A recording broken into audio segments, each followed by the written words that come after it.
Hello everyone, in this video we will learn how to set up a local development environment for Spark Scala project.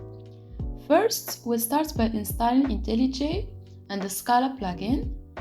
Next, we'll create a Scala project and set up the configuration, and then we will add the Spark dependencies.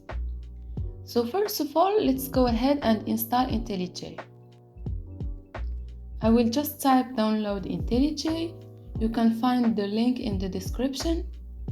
I am on Windows, so feel free to switch here to the other sections depending on your operating system. Then go to Community Edition and click Download. Once the file is downloaded, click on it and just follow the instructions. Next, choose Install Location. I will keep the default. Installation options, I will leave it as it is. And click Next and Install. I will check this box so that it launches the IDE and finish. Here it asks if I want to import settings from other IDEs that I have on my computer. I will just skip. Alright, now let's click on New Project. So here it's suggesting to create a project for one of these languages or to create an empty project, but we want to create a Scala project, so we need to add the Scala plugin. Here I will search for Scala, search in Marketplace, and here we have the Scala plugin. We can click Install and restart IDE to apply changes. Now we'll try to create a new project again, and here this time it's suggesting a Scala project as well.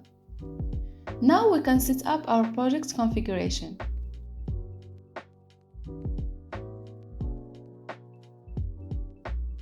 Project name, I will call it YouTube Demo. Build system, SBT, which is the default build tool for Scala. Now we have to choose the JDK version, the SBT version, and the Scala version. But we don't know which versions to choose for our Spark project. In order to know, we will go to the Apache Spark website. So it's spark.apache.org. Go to Documentation, Latest Release, and as we can see, the latest version is 3.5.1, so that's what we want to use. Then in this downloading section, we can find the information we need. So Spark runs on Java 8, 11 and 17 and Scala 2.12 and 2.13. So for the JDK, we will choose version 17 and for Scala, we will choose 2.13. Now back to our project. I don't have a JDK, so I will click Download. Version 17. Vendor, I will choose this Azul Zulu Community and hit Download.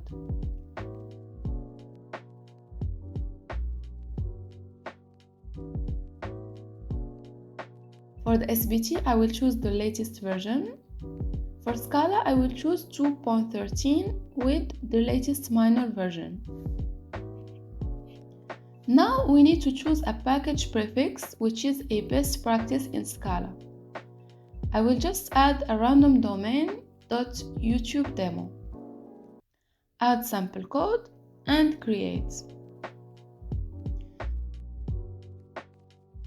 So when you click on add sample code, it creates for you this project structure. We have these three folders and this file. In the source folder, we have main and test. Here we have our main code with one sample class, main.scala. And here we can add our tests. And then we have this build.sbt file. It contains information about your project, including project settings like the version, the Scala version you're using, project name, and project prefix. It also contains library dependencies. So the next task is to add our Spark dependencies here.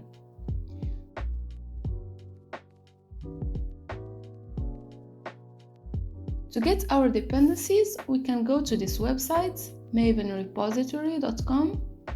I will put the link in the description as well. So to start working with Spark SQL, we need two dependencies, Spark Core and Spark SQL. Spark Core will give us all the main libraries we need to work with Apache Spark, and Spark SQL is Spark's module for working with structured data. So here, if we write Spark in the search bar and hit enter, we find the Spark Core module. And here we have the Spark version and the Scala version. We can click on Scala 2.13, and here we choose our build tool, which is SBT, and we get this line that we can copy and paste in our build file to add the dependency. Now we can go back and add Spark SQL module as well.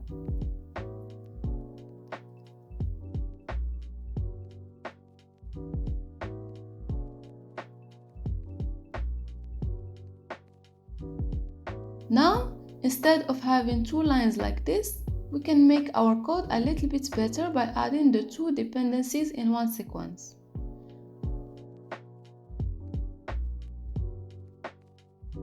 Another thing we can do is put this Spark version in a variable so that it's easier if we want to change it in the future. Alright, now our Spark project is all set up. This will be part of a video series. In the next one, we will learn how to create our first Spark application.